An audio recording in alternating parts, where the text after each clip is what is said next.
Welcome to Penna stories. ഗൗരിയും ശങ്കറും അതിശയിച്ചു നിൽക്കായിരുന്നു. കാരണം എന്താ അറിയോ, വീണ്ടും ഒന്ന് കണ്ടിരുന്നെങ്കിൽ, ഒന്ന് അറിഞ്ഞിരുന്നെങ്കിൽ എന്ന് രണ്ടാൾക്ക് നല്ല ആഗ്രഹം ഉണ്ടായിരുന്നു. അങ്ങനെ ഒരു സാഹചര്യത്തിലാണല്ലോ അവർ കണ്ടുമുട്ടിയത്. അങ്ങനെയൊക്കെ ഇരിക്കുമ്പോൾ വീണ്ടും കണ്ട അവർക്ക് അത്ഭുതം തോന്നില്ലേ? ശിവ, ഇതാ എൻ്റെ ഗൗരിമോള്, ആൻറ്റിയെ പരിചയപ്പെടുത്തി. അപ്പോഴാണ് ഗൗരിക്കും ശങ്കരനും സ്ഥലകാല ബോധം വന്നത്. രണ്ടാളും പരസ്പരം ഒന്ന് നോക്കി ചിരിച്ചു. ആ ആൻറ്റി, എനിക്ക് ഇയാളെ അറിയാം, ഞങ്ങൾ ട്രെയിനിൽ വെച്ച് പരിചയപ്പെട്ടിരുന്നു, ശങ്കർ പറഞ്ഞു. അതെയോ, മോൾക്ക് നേരത്തെ ശിവയെ അറിയായിരുന്നോ? അതെ ആൻറ്റി, അറിയായിരുന്നു. ഞങ്ങൾ ഒരുമിച്ചാണ് എത്തിയത്. പക്ഷേ ഗൗതമിൻ്റെ ശിവേട്ടൻ ശങ്കറാണെന്ന് അറിയില്ലായിരുന്നു, ഗൗരി പറഞ്ഞു. അതെയോ, ശിവശങ്കർ എന്ന മോൻ്റെ യഥാർത്ഥ പേര്. ഞങ്ങളൊക്കെ മോനെ ശിവ എന്നാ വിളിക്കുക, അതാ അറിയാഞ്ഞ്. മോളിവനെ ശങ്കർ എന്നാണോ വിളിക്കുക? ആൻറ്റി ചോദിച്ചു. അത് ഇയാൾ പരിചയപ്പെടുത്തിയപ്പോൾ ശങ്കർ എന്ന പേര് പറഞ്ഞേ, അതാ എന്ന് ഗൗരി പറഞ്ഞു. ഈ സംഭാഷണങ്ങൾ നടക്കുമ്പോഴും കുറുക്കൻ്റെ കണ്ണ് കോഴിക്കോട്ടിലാണ് പറയില്ലേ, അതുപോലെ ശങ്കറിൻ്റെ കണ്ണ് ഗൗരിയുടെ മേലായിരുന്നു. എന്തുകൊണ്ടായെന്നറിയോ? അവന് ശരിക്കും വിശ്വസിക്കാനായില്ല നീ.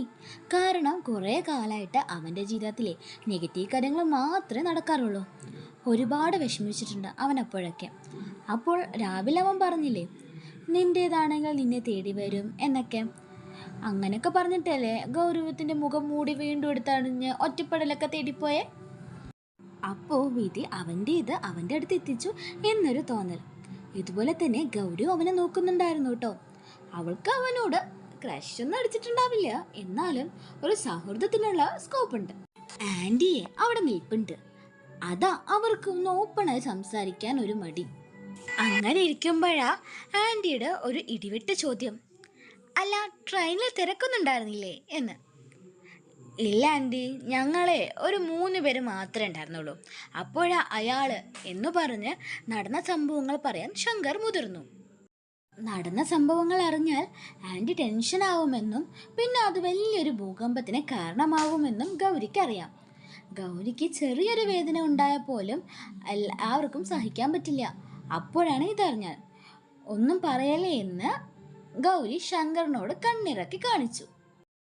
ശങ്കർ അത് കണ്ടു. അതുകൊണ്ട് തന്നെ അവൻ പറയാൻ വന്നത് നിർത്തി. ആൻറ്റി, എനിക്ക് പോകാൻ സമയമായി എന്ന് പറഞ്ഞിറങ്ങി. ആൻറ്റി ഓക്കെ, ശരി മോനെ എന്ന് പറഞ്ഞു. ശങ്കർ ഇറങ്ങിപ്പോയതും ആൻറ്റി കിച്ചണിലേക്ക് പോയി. തിരിച്ചു പോയപ്പോൾ അവൻ ഗൗരിയെ നോക്കിയിട്ടില്ല കേട്ടോ, പക്ഷെ ഗൗരി നോക്കിയിരുന്നു. എന്തോ അവനെ കണ്ടപ്പോൾ അവളുടെ മനസ്സിൽ ചെറിയൊരു ആശ്വാസം തോന്നി.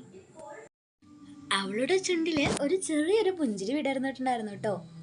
ആ പുഞ്ചിരിയോടെയാണ് അവൾ റൂമിലേക്ക് പോയത്. എന്താടി ചേച്ചി ഒരു ചിരിയൊക്കെ ഗൗതം ചോദിച്ചു. എന്താടാ ചെക്ക, എനിക്ക് ചിരിക്കാൻ പാടില്ലേ? ചിരിക്കാനൊക്കെ പാടും, പക്ഷെ പതിവില്ലാത്ത ഈ ചിരി എന്തുകൊണ്ടാ? എൻ്റെ ശിവേട്ടനെ കണ്ടതുകൊണ്ടാണോ? ഗൗതം ചോദിച്ചു. ഓ പിന്നെ, നിന്റെ ശിവേട്ടനെ കണ്ട് ചിരിക്കാൻ അയാൾക്ക് എന്താ ഉള്ളേ? അയാൾ വല്ല തമാശക്കാരനും വല്ല ആണോ? തമാശക്കാരനൊന്നല്ല, പക്ഷെ നല്ല ചുള്ളൻ ചെറുക്കനാടി ചേച്ചി. നിനക്ക് വല്ല ക്രഷ് അടിച്ചു എൻ്റെ ശിവേട്ടനോട്? അതാണോ ഈ ചിരി? അതാണെങ്കിൽ എനിക്ക് ഓക്കെയാണ് കേട്ടോ. എൻ്റെ അളിയനാവാനുള്ള എല്ലാ ക്വാളിറ്റീസും ആ മനുഷ്യനുണ്ട്. പിന്നെ ഈ മദർ ഇൻ ലോ ആയിട്ടുള്ള സ്റ്റണ്ടും സിസ്റ്റർ ഇൻ ലോ ആയിട്ടുള്ള സ്റ്റണ്ടും ഒന്നും ഇവിടെ ഉണ്ടാവില്ല. പിന്നെ ഇത്തിരി കള്ള് കുടിക്കും ആള്, അത് നിന്നെ കിട്ടിയപ്പോൾ മാറിക്കോളും. അതൊരു കുറവായി കാണണ്ട. പിന്നെ എൻ്റെ ചേച്ചിക്ക് ഇത്തിരി വട്ടുണ്ടല്ലോ, അപ്പോൾ ബാലൻസ് ആവും, ഗൗതം പറഞ്ഞു. ചെറുക്കാ, നീ എന്തൊക്കെയാടാ പറയുന്നേ? ക്രഷും മദറിങ്ങിലോ കല്യാണം എങ്ങോട്ടാ കയറിപ്പോണേ? നീ 5ാം ക്ലാസ്സിനല്ലേ പഠിക്കുന്നേ? ഓ പിന്നെ, ഇപ്പം ഞാൻ നിന്റെ ശിവേട്ടനെ കെട്ടാൻ പോവല്ലേ? വേണ്ട വേണ്ട, വേറെ നല്ല പെൺകുട്ടികളെ കെട്ടിട്ട് പോവും എൻ്റെ ശിവേട്ടനെ. കെട്ടിയിട്ട് പോട്ടെ, എനിക്കെന്താ അതിന്? അല്ല, മദറിങ്ങിലോൻ്റെ പ്രശ്നവും സിസ്റ്ററിലോൻ്റെ പ്രശ്നമൊന്നും ഉണ്ടാവില്ല എന്ന് പറഞ്ഞില്ലേ, അതെങ്ങനെയാടാ? അവർ നാട്ടിലില്ലേ? പുറത്ത് വല്ലതും ആണോ? ഗൗരി ചോദിച്ചു. അതില്ലേച്ചി, നാട്ടിലല്ല, ഈ ലോകത്തേ ഇല്ല, ഗൗതം പറഞ്ഞു. എന്താടാ പറയുന്നേ? എനിക്ക് മനസ്സിലായില്ല, നീ ഒന്ന് തെളിച്ചു പറ. അതിലേച്ചി ഒരു 3 വർഷം മുമ്പ് ഒരു അപകടത്തിൽ ശിവേട്ടൻ്റെ അച്ഛനും അമ്മയും ചേച്ചി എല്ലാ ഏട്ടനെ വിട്ടുപോയി. ഏട്ടൻ ചെറിയ പരിക്കുകളോടെ രക്ഷപ്പെട്ടു. പക്ഷേ അന്നു മുതൽ ഏട്ടൻ സാധാരണ ജീവിതത്തിലേക്ക് തിരിച്ചു വന്നിട്ടില്ല കേട്ടോ. ഏട്ടൻ ചിരിച്ചു തൊട്ട് തന്നെ കുറേ കാലം ഡിപ്രഷനിലായിരുന്നു ഏട്ടൻ. പിന്നെ ആള് ഫുൾ കുടിയായി. ജീവിക്കണമെന്നേ ഇല്ലായിരുന്നു ചേച്ചി.